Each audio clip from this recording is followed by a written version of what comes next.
Let justice be done, though the heavens fall. Hey guys, Kiwi here. Warning is posed for Breaking Bad, El Camino, and Better Call Saul up to Season 6, Episode 9. Holy crap, after this new episode, there's so much to talk about. In this video, I'll be breaking down the Breaking Bad flash forward, or time skip rather, for Episode 609 of Better Call Saul.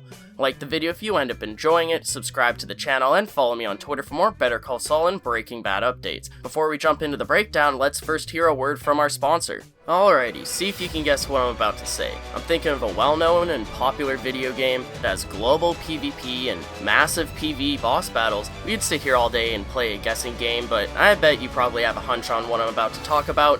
Raid. And I'm excited to say that this video is sponsored by Raid Shadow Legends. If you've heard of Raid Shadow Legends, you know that it's got a ton of champions, over 600 now. It's also got an insane variety of bosses too. Let's put one of these guys in the spotlight today. Astronix the Dark Fae, and she's creepy. All the other Doom Tower bosses are huge monsters and whatnot, but Astronix, well, she's got a good name, I'll put it that way. Let me tell you why she's a real problem. Well, her main trick is doppelgangers. At the start of combat, she'll duplicate your whole team, so you'll have to be able to take out your own guys right away. It's not too hard if you can put someone fast in who can do turn meter manipulation. You'll always go first by a hair, so you can shut your duplicates down all at once. After you take out your mirror squad, the rest of her mechanics are pretty easy to deal with. So what's new? There's a ton happening in Raid this month. They're bringing out 5 badass new champions that I can't wait to get my hands on. They're overhauling the champion vault, and they've got a load of awesome smaller updates as well. On top of that, Raid's running a huge series of summer splash events for the whole month, where you can get your hands on some incredible skins for everyone's favorite dwarf, Trunda. But wait, there's more. Raid's currently running a special Deliana chase event where you can get your hands on the amazing Deliana, a brand new legendary champion from the High Elves faction, just by logging in. All you have to do is log in and play Raid for 7 days between now and July 28th, and you'll get Deliana for free. That's it. Deliana is one of the strongest support champions in the entire game and can help carry your team past many of Raid's toughest challenges. You don't want to miss her. The gifts keep coming. All new players listen up once you're in-game. Just enter the promo code MyDeliana to get your hands on everything. It's simple. Get 50 XP brews to instantly get your legendary hero Deliana to max level 50,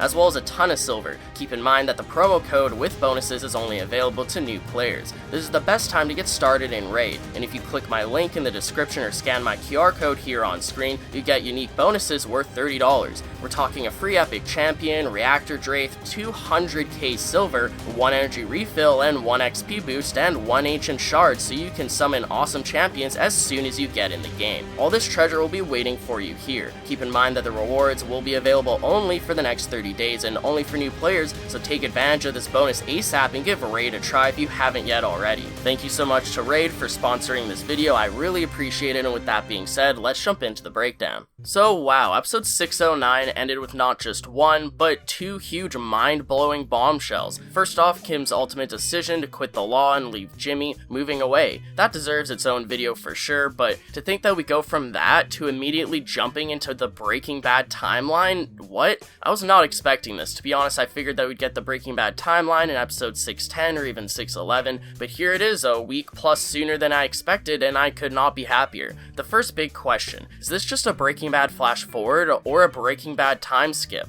When I first started watching this part of the episode, I initially figured that it was just another Breaking Bad flash forward, similar to the cold open in episode 405, quite a ride. But now after watching the whole thing and rewatching it and rewatching it and rewatching, I now firmly believe that we're in the Breaking Bad timeline and post-Breaking Bad timeline for good. Just think about it, everything in the Better Call Saul timeline has fully wrapped up. During episodes 607 and 608, we got the epic conclusion to Lalo's story arc on the cartel side of the show, along with Howard's story arc on the lawyer side of the show, as both sides crashed together in the most tragic and shocking way. With episode 609, we also got conclusions to the rest of both sides of the show as well, feeling like an epilogue to the Better Call Saul timeline, concluding any loose ends. In regards to the cartel side, we conclude Gus's story with the cartel, and then implications that the Superlab construction will be finished, along with Mike's story in regards to Nacho and his papa. Then with the lawyer side, we get the conclusion to Howard's character, with everyone grieving his death, the downsizing and name change of HHM marking the End of an era. along with the conclusion of Kim's career and Kim and Jimmy's relationship as a whole. When you really think about it, there's nothing really left for us in the Better Call Saul timeline. It's all over, finished, done. Now all that's left left is however much time we'll spend in the Breaking Bad timeline, along with the post-Breaking Bad Gene timeline. And as a side note, if we did see more of the Better Call Saul timeline, that's fully welcomed, as there are some loose ends that could still be cleared up. Saul getting the Statue of Liberty inflatable, or Saul getting Caldera's black-coated contact book, or even the renovations of Saul Goodman's office. However, none of that necessarily needs to be shown on screen, as viewers should be able to just put the pieces together and infer what happened. So let's assume that we're now fully in the Breaking Bad timeline and all the excitement that brings. I'm also going to go ahead and make a not-so-bold prediction that episode 610 will potentially feature the Walt and Jesse cameos. Let's not get too ahead of ourselves, only time will tell in that regard. So for now, let's back it up a bit, try to quit rambling, and focus on breaking down everything we saw in the Breaking Bad timeline during episode 609. To contrast Kim leaving Jimmy in the Better Call Saul timeline, the Breaking Bad timeline instantly cuts to Saul waking up in his mansion with a sex worker in his bed.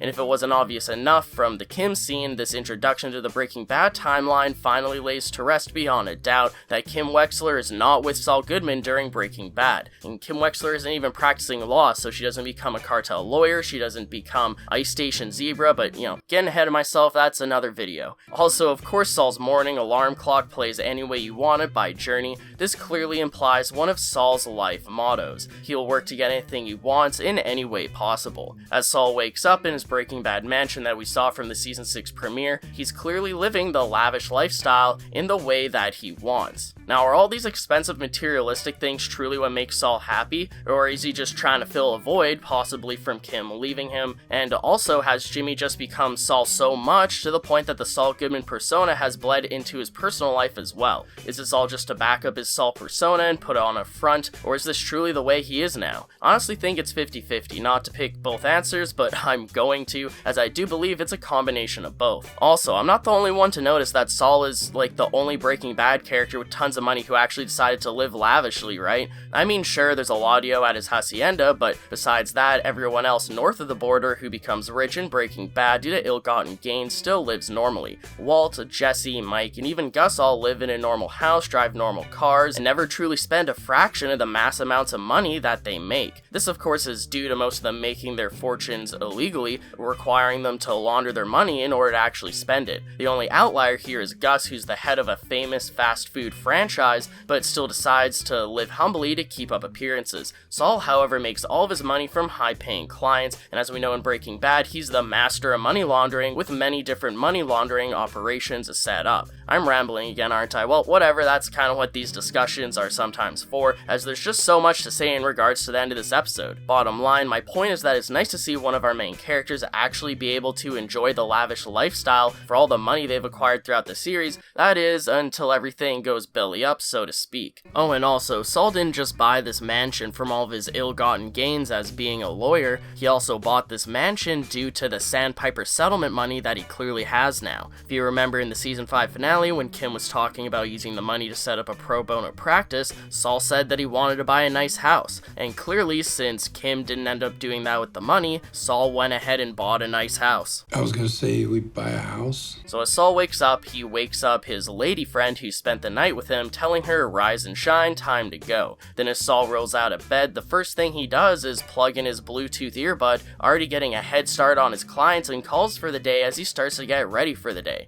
Throughout his entire morning, he's speaking to various clients along with Francesca about said clients and cases while showering and getting dressed. I'll be discussing everything Saul says to Francesca during his morning routine in a moment, but first I wanted to analyze the morning routine itself. Of course, I'd be remiss if I didn't mention the copious amounts of Bob Odenkirk booty that we see, which has happened before, and also maybe a reference to the time in Breaking Bad where we saw a similar scene with Bryan Cranston as Walt. Now you gotta love Saul's awful comb over, which he's iconic for, that he prepares in the mirror after getting out of his huge golden shower. I actually love the way that the show creators portray the gradual hair loss that Saul has throughout the entire timeline. During the Better Call Saul timeline, his hair slowly starts receding as we go through this series, with Saul having a horrible comb over, and then with Gene, it's mostly all gone. Saul having medication for hair loss boss in his Breaking Bad mansion bathroom was a nice touch too, which we saw in episode 601. Now, speaking of mirrors, after Saul finishes up in the bathroom, we see him getting dressed in his huge walk-in closet as he tests out what shirt to wear in front of a mirror. If you'll remember, this mirror is the exact same mirror that hides his secret safe room behind it, something else that we also saw in the 601 cold open. As Saul's lady of the night finishes getting ready herself, she walks down the huge spiral staircase to Saul, who's having his morning coffee in his dining room. As Saul's lady friend greets him in the dining room, he tells her to take one of his breakfast bars that he's eating, as we see a bunch in a bowl on the table. Instead of the breakfast bar, she takes the money on the table as his payment for the fun that they had the night before. As Saul's lady of the night leaves, she blows him a kiss, to which he gives her the double finger point, something that he's been doing ever since the season 4 finale towards Kim when he very first started practicing under the name Saul Goodman. We then see Saul driving to work in his famous Breaking Bad white Cadillac with his Lawyers Up license plate. Now, in regards to the license plate, doesn't it say in the bottom right corner that the license plate expires in 05? So that means that this scene takes place before November of 2005, which is only a year and a half time jump from the rest of Better Call Saul season 6 during the Better Call Saul timeline, which takes place in spring and summer of 2004. This was confirmed multiple times in season 6, such as the bank statement form that Miss Kettleman was printing out in episode 602. The Breaking Bad timeline officially starts in September of 2008, so this is still technically a few years before the official Breaking Bad timeline. But wait, there's more. When Saul hangs up his handicap parking tag in his car when he gets to his office, it does read 08, meaning 2008. So does the scene happen in 2005 or 2008? Well, after a Google search, the date on the handicap parking tag is actually the expiration date, not the validation date, just like on his license plate. And according to Google, it says that handicap permits are valid for 3 years, so 2008 minus 3 is 2005, which lines up with the expiration date on Saul's license plate. So I'm gonna go ahead and assume that this all takes place in 2005, but let me know of any corrections in the comments in case I got any facts wrong. It does make sense why the creators would do this, as it answers many questions that fans had in regarding to worrying that there were still 4 years between Better Call Saul and Breaking Bad timelines 2004 to 2008. Well, this shows us a slice of the 2005 timeline. Anyways, as Saul arrives at work, I find it hilarious how he has to hang up a handicap sign in his car for his own parking spot in front of his office at the strip mall. Saul walks inside, greets Francesca, and goes to sit down at his office, sipping out of his world's greatest lawyer coffee mug. This coffee mug has now become depressingly symbolic for me, referencing the world's second greatest lawyer coffee thermos that Kim gave to Jimmy twice over the course of the Better Call Saul timeline. It was implied that Jimmy was always second to Kim, but now that Kim doesn't practice law anymore, Saul Goodman has symbolically taken over as number one. So with all that out of the way, let's rewind back to the beginning and go over it all over again, this time only focusing on the conversations that Saul has through his Bluetooth earbud. It may seem inefficient to go through it twice, but breaking the convos up into a separate segment was a nice way for my mind to keep everything organized during this breakdown. So in the shower, Saul speaks to someone who owns a company that one of Saul's clients is suing. Well, actually, Saul adds that they aren't suing his company, but themselves personally. Saul says that his client received a soft tissue damage, and Saul says that it doesn't matter what the x-rays show, as the person he's talking to used the words a tissue damage in their report. Once Saul gets out of the shower, he tells them that they have a choice, to write a check for damages or to get bled dry in court. This vague threat reminds me of Jimmy speaking to his community service supervisor in season 3, where Jimmy told him that he would bleed him dry in court if Jimmy actually ended up suing him in order to get the supervisor to do what he wanted. Now, while Saul gets dressed, he's speaking to Francesca about calls that she's taken for him. First, they speak about Saul's quote-unquote Xanax guy, to which Saul says that he wants a refill that day. Clearly, Saul's taking pills to cope with the stress that the Saul Goodman lifestyle has brought him. They also discuss potential clients, and they mention a public masturbator, along with adding,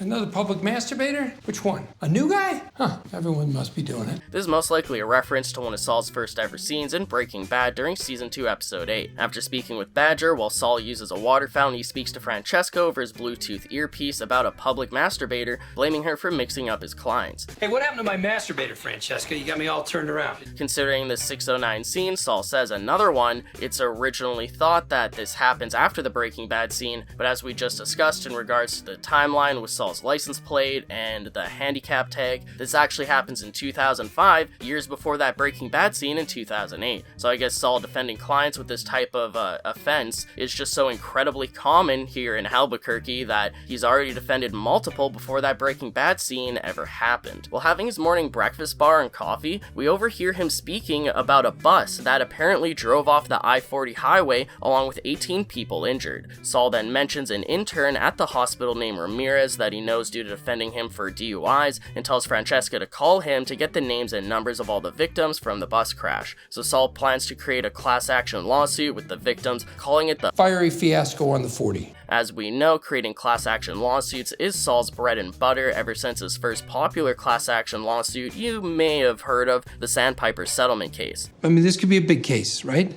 It could be class action. And then to once again reference his community service supervisor in season 3, Jimmy also threatened him with a class action lawsuit, and then in Breaking Bad, Saul Goodman took advantage of the Wayfair 515 disaster, creating a huge class action lawsuit from the victims of that tragedy as well. In regards to the fiery fiasco on the 40. Saul also tells Francesca to get the kid with the camera, set him up there, and call the newspaper. This is clearly Saul trying to get publicity for the class action lawsuit that he's trying to create about the bus crash, and the kid with the camera is most likely the camera guy from Saul's Better Call Saul camera crew. It's nice to hear Saul most likely still has the same camera crew in Breaking Bad, and I think it'd be really cool to get one final scene with them helping create and film one of Saul Goodman's famous Breaking Bad commercials. Now on the way to work, Saul tells Francesca to move some dates around to court day as he doesn't want to go down there twice. In order to get this done, he tells Francesca to send a messenger with Beanie Babies and other bribes. This has got to be a reference to the receptionist down at the courthouse who Jimmy has bribed many times with TY Beanie Babies. We saw Jimmy try to bribe her in season 2, but Aaron stopped him, and then we saw Jimmy try to bribe her again in season 6, but she gave him the cold shoulder due to his association with Lalo Salamanca becoming public. Jimmy tells Francesca to shut up in order to hear one of his ads playing on the radio. He seems initially pleased, but then goes on a mini tirade in regards to the radio ad being terrible quality. He says it sounds like mono instead of stereo, explaining to Francesca that mono is what the Beatles used to use and that it's ancient. I also love how Saul says that his ad sounds like I sound like I'm in a well inside of a cave under a blanket. Who wants a lawyer who you can't hear? Saul tells Francesca to stop the check, call the station manager, and that Saul will see him in court if the next time he hears the ad plays, it's not so loud and clear that it makes his ears bleed. Jimmy says screw the FCC, which makes me think of Eminem, but I digress, claiming how I'm a Yankee Doodle dandy, and that this is textbook freedom of speech. Saul concludes his call with Francesca as he walks inside the waiting room to greet her, giving her a summary of all the things that he wants her to do, as we just heard them discuss. Finally, as Saul sits at his desk ready to start his day, he pages Francesca and says, "Let justice be done, though the heavens fall." This is not only just a popular phrase in real life, but it's also exactly what Chuck said while walking away from Howard in episode 305 Chicanery before Chuck's mental breakdown in court. Let justice be done, though the heavens fall. Let justice be done, though the heavens fall.